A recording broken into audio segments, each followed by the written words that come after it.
Ja. Aha, ja, check den.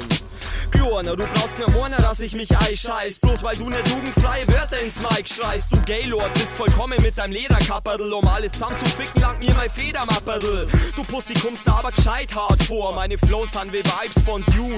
Hardcore, ich glaub's gleich, du Ho. Du unterschätzt mich, ich bin abgehoben auf meinem fliegenden Teppich. Ich bin letztendlich bloß ein Freak, dessen Lieblingsbeschäftigung Rappen und Sex ist. Du stehst auf traute Zweisamkeit, deswegen bist du und dein Gay-Freund zu zweiter Mike. Du bist leider bloß der ewig ledige Depp. Ich steh auf feuchte Muschis, Knädel und Rap.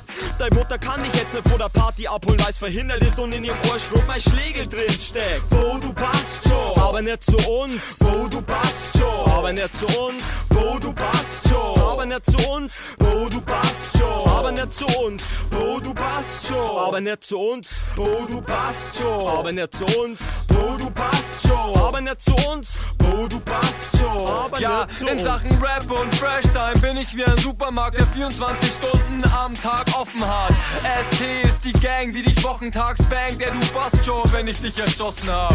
Deine Bubis sagen what the fuck, du bist nervig wie Pop-Ups. Ja, ich bin Rockstar, frag die anderen, ich hab Rap in meinem Blut. Du bist in Excel gut, ich in Fruity Loops. Bei allem was ich tu, schreien Bitches Hoodie. Bei allem was du tust, guckt keiner zu, ja, denn ich für ein Rockstar leben.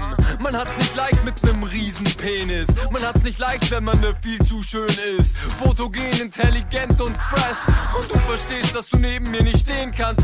Dein Gesicht passt auf meinen Baseballschläger. Du bist nicht fit und somit auch kein Gegner.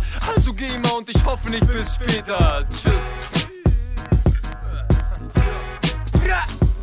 Bo, du passt schon, aber nicht zu uns. Bo, du passt schon, aber nicht zu uns. Bo, du passt schon, aber nicht zu uns. Bo, du passt schon, aber nicht zu uns. Bo, du passt schon, aber nicht zu uns. Bo, du passt schon, aber nicht zu uns. Bo, du passt schon, aber nicht zu uns. Bo, du passt schon, aber nicht zu uns.